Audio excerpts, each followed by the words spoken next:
He thought it was just a messy house. Then he smelled something under the baby's neck and everything changed. He put his son in the shower and immediately something was wrong. Not wrong like a bad day wrong. Wrong like, this has been going on for a while and nobody noticed wrong. The smell hit him first. Then he looked under his baby's neck and saw it. Dried milk, caked into the skin, sitting there like it had been sitting there for days. And in that moment, everything he had been quietly excusing, everything he had been telling himself was fine, came rushing back at once. This was not a story about one bad Mother's Day. This was the story of a man who had been holding everything together for years, slowly realizing that the weight he was carrying was never supposed to be his alone. Let me take you back to the beginning of this particular chapter, because to understand why that moment in the shower hit so hard, you need to understand what this man's life actually looked like day to day. He does all of the cooking. He does all of the cleaning. Every single meal, every single dish, every surface in that house, that is on him. His wife will put her own clothes away when asked, and she will wash the baby's dishes when specifically asked.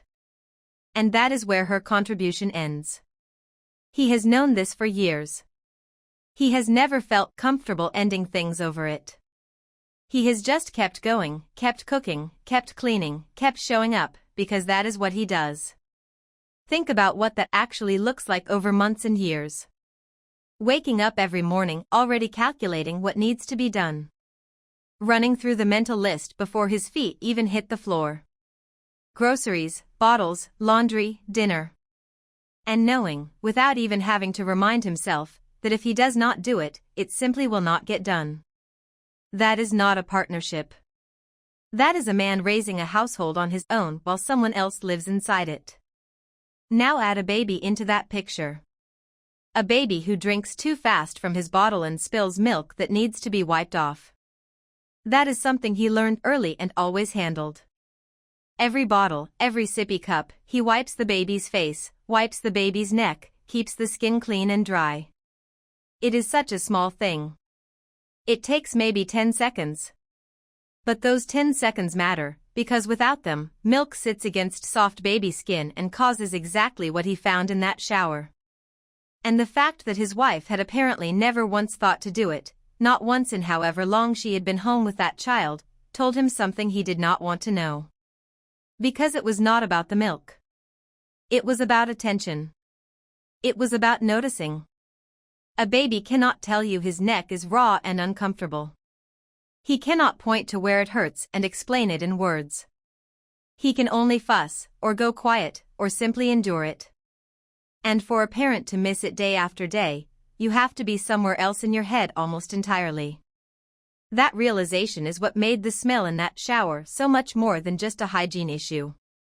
It was evidence. Quiet, undeniable evidence of an absence that had been hiding in plain sight. He had come home that evening already trying to be good about it. It was Mother's Day. He said Happy Mother's Day. He asked how her day was. He asked about the gift. He was making the effort, doing the emotional labor of keeping things pleasant even when things were not pleasant. Picture him walking through that door already managing himself, already coaching himself to be kind and present and generous in spirit, already deciding to give her the benefit of the doubt for one more day. And then she told him she had forgotten to feed the baby lunch. Not that she had been busy and ran out of time. Not that something came up. She forgot. A baby who cannot feed himself, cannot ask for food the way an adult can, cannot open a cabinet and make himself a sandwich, that baby went without lunch because it slipped her mind. And he had to stand there and receive that information and hold it, because what else do you do with something like that? You cannot scream. You cannot fall apart in front of your child. You tuck it somewhere deep and you keep moving, because the baby is hungry and being hungry is a problem he actually knows how to solve. So he did what he always does. He went to start cooking because the baby was hungry, and that is what needed to happen. And then he found out they were out of the base ingredient he needed. He asked her, calmly, "Do you want to go to the store or stay home?" She went to the store. He took the baby for a shower. And that is when he found it. There is something unbearably ordinary about that sequence of events. He was not looking for proof of anything.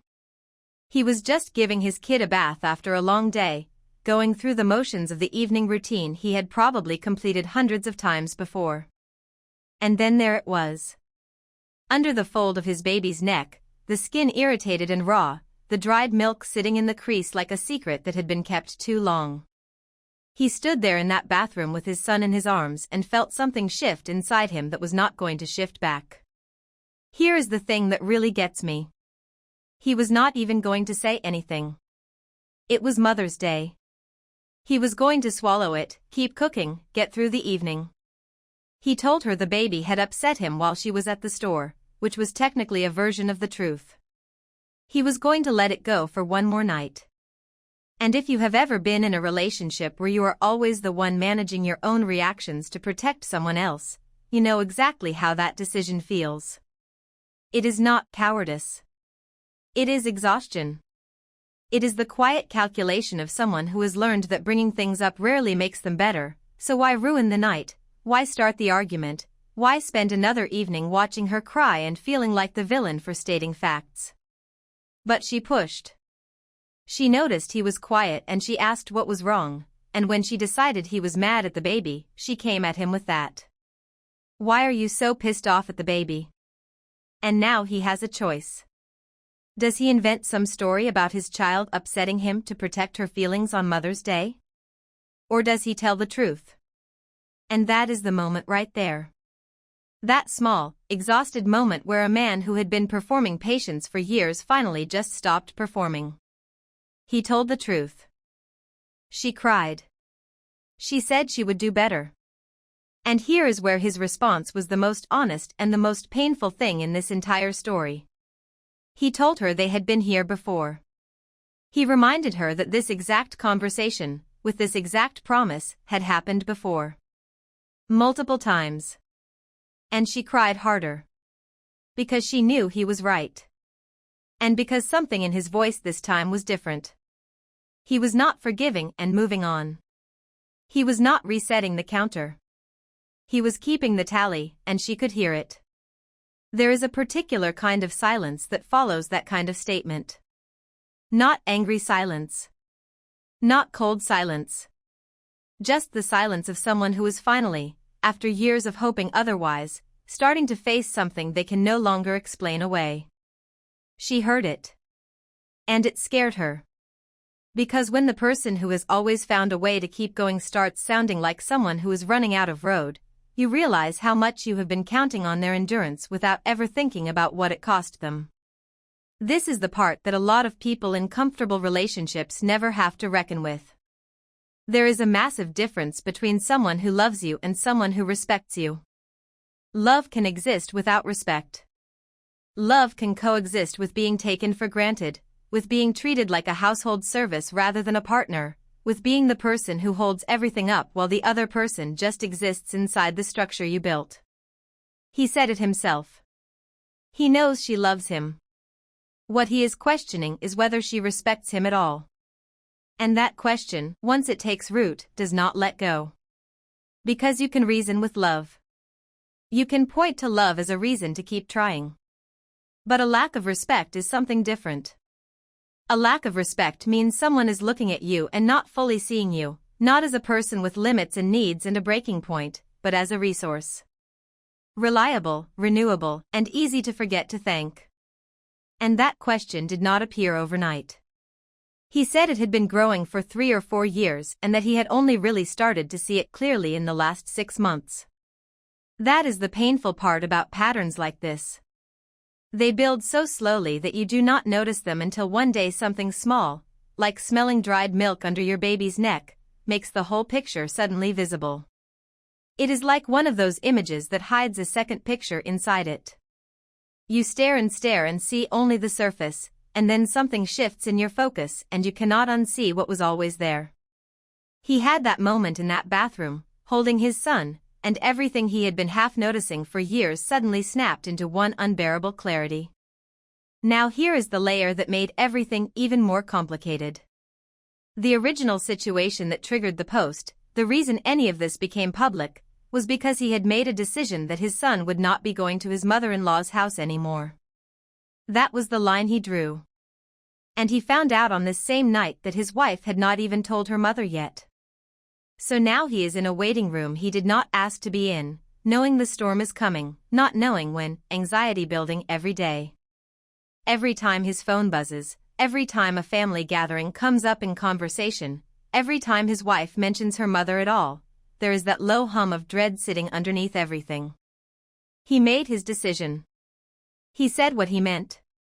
And now he has to live inside the anticipation of consequences he cannot control. He floated the idea of telling the mother-in-law himself. Just calling her directly, explaining his decision, not leaving it in his wife's hands. But he recognized immediately why that was complicated. It is the last thing his wife has any control over in this situation. She cannot control his decision. She cannot undo it. The only thing she can do is decide when and how to tell her own mother. And if he takes that away from her, he is not just making a decision about childcare. He is making a statement about who holds power in this marriage. The fact that he caught himself before acting on that impulse, that he thought it through and stepped back, says something real about who he is. He is not trying to win. He is trying to survive this with some integrity intact. Honestly, that level of self-awareness from someone in the middle of that much stress is something worth noticing. He is not just reacting. He is thinking through the ripple effects of every move he makes. He is trying to be fair even when fairness is costing him a lot. There were also some important updates that came in the form of edits, and they matter for the full picture. His wife has a history with postpartum depression that had previously been treated and cleared. He acknowledged that what he is seeing now could be connected to that. He was not dismissing it. He was not using it as an excuse on her behalf either. He was sitting with the reality that both things can be true at once. She might be struggling with something clinical, and he might also be a man who has hit his limit and cannot keep going the way things have been going regardless of the cause. That nuance is hard to hold on to when you are hurt and exhausted and standing in a bathroom staring at evidence of neglect on your child's skin. The fact that he held on to it anyway, that he refused to flatten the situation into something simple and easy to condemn, is the kind of emotional maturity that rarely gets acknowledged in these stories. And then, in what might be the most significant development in this entire update, his wife made the appointment herself. She called, she scheduled, she is going to be seen for postpartum depression again. Tomorrow at 12:30. And he was very clear that she did it on her own, without him having to do it for her, because people in the comments had been saying she could not. She proved them wrong. That detail matters more than it might seem on the surface. Because it means somewhere underneath the exhaustion and the neglect and the failed promises, she is still capable of taking action when the stakes are real. The question is whether one appointment is the beginning of actual change or just the latest version of saying she will do better.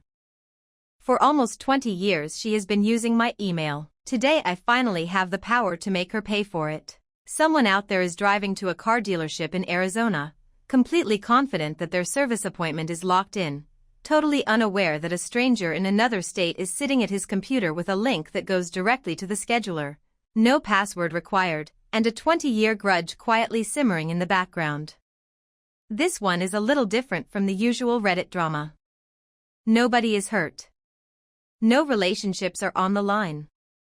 But there is something deeply satisfying about the way this situation has finally placed one person in a position of complete and total accidental power over another. So here is the setup. This man has had his Gmail account since 2004, back when Gmail was still invitation only, still in beta, still something you had to know someone to get. Getting that kind of address back then was not luck exactly, it was timing and connections. You needed a friend on the inside, someone already in the beta, someone willing to spend one of their precious invitations on you. He earned that address in the way people earned things in 2004. He got a clean, simple address. First initial, last name. No numbers, no underscores, no random strings of characters that make an email look like a forgotten password. Just a real name in a real email format, the kind that reads as legitimate and professional and completely, unambiguously his. And ever since then, another person, a woman based on what the emails suggest, has apparently been convinced that address belongs to her. She has been using it for everything.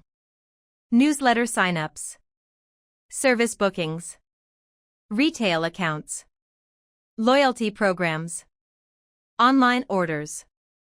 Every corner of her digital life, every form she has filled out on every website, every checkout screen where a field asks for contact information, she has typed in his email address and hit submit and moved on with her day, completely unbothered, never once questioning why she never received a confirmation. And he has been on the receiving end of all of it for going on 2 decades now. 20 years of emails that are not his. 20 years of quietly unsubscribing from newsletters she enrolled him in, newsletters about sales he does not care about, updates from brands he has never shopped with, coupon codes for stores in a city he has never visited. 20 years of being a quiet, invisible presence in the paper trail of someone else's life, a ghost haunting her inbox history without either of them ever acknowledging it. He has never once pushed back in any meaningful way. He has sighed, he has deleted, he has occasionally unsubscribed, and then he has moved on. Until now. Because now a car dealership in Arizona has sent him an appointment confirmation for her vehicle service, and the link in that email goes straight to the scheduling tool. No login. No verification. No second step. Just a direct portal to her appointment, sitting open in his hands like an unlocked door she left ajar in his house without realizing he was home. He can see the date. He can see the time. He can see the service type and the location and every detail of a plan she made and is now counting on. And he can cancel all of it with a single click. I am not going to pretend I do not see the appeal here. 20 years is a long time to be someone's accidental inbox. Now he is asking Reddit, would I be a jerk if I cancelled it? And the answer the internet is going to give him is genuinely interesting because it sits right on the edge of something. On one hand, she made an error. A 20-year-long error that she has never corrected despite presumably noticing at some point that her email confirmations keep disappearing into the void. You have to wonder what she told herself every time a confirmation never arrived. Did she assume the website was glitchy? Did she figure the email went to spam? Did she just shrug and decide she would figure it out later? Because at some point, 2 decades into a pattern, the absence of those emails stops being a mystery and starts being a choice. On the other hand, canceling someone's car appointment is not a victimless act. That is her transportation. That is potentially her only day off that week. That is a planned errand she has built her schedule around, maybe arranged childcare around, maybe taken time off work for, maybe been waiting weeks to get done. But here is what makes this specific situation so much more layered than a simple yes or no. He is not a stranger who stumbled onto a random person's information through a data breach or a hack. He is the rightful owner of an email address that another person has been squatting on, accidentally, for 20 years. He did not seek this out. This came to him. She sent it to him by continuing to do the exact same thing she has apparently been doing since 2009, which is the date of the earliest email he has from her. Before that, he can only assume. The pattern almost certainly started earlier. 2009 is just when he has receipts. He even knows small personal details about this woman at this point. He knows she drove a Hyundai for a long time. He knows she recently switched to a Subaru. He noticed. He clocked the change the way you notice when a stranger who passes your window every morning suddenly stops appearing one day and you realize you had been tracking them without meaning to. He has been an involuntary archivist of her automotive history without ever once choosing to be, a silent witness to the small logistical chapters of her life. And that is a strange and genuinely uncomfortable thing to sit with when you think about it too long. He knows things about her. Real things. Mundane things, yes, but real. And she has absolutely no idea he exists. Here is the verdict on this one, and I want to be clear about where I land. Do not cancel the appointment. Not because she deserves your protection. Not because 20 years of inbox chaos is fine and should just continue. But because the move that actually solves the problem is not the petty one. It is the surgical one. Reply to that dealership email. Tell them clearly that the contact information on file for this customer is incorrect and that you are the actual owner of this address. Ask them to contact the customer directly through another channel to update her records. That one action does more damage to the pattern than any canceled appointment ever could, because it breaks the cycle instead of just poking at it. Canceling the appointment feels satisfying for about 4 seconds and then it is done.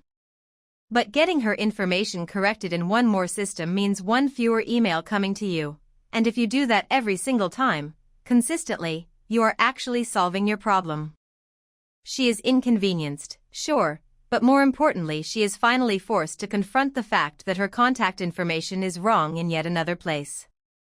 And maybe, after enough of those corrections pile up across enough systems, the weight of them will finally become impossible to ignore. Maybe she will sit down one day and actually update her records everywhere. Maybe she will finally learn her own email address. And maybe, just maybe, his inbox will go quiet for the first time in 20 years. The temptation to cancel is completely understandable. Nobody would blame you for a second of wanting to do it. But you have spent 20 years being the bigger person about this without even trying. Do not let the first time you actually act be the pettiest possible version of acting. You are better than that.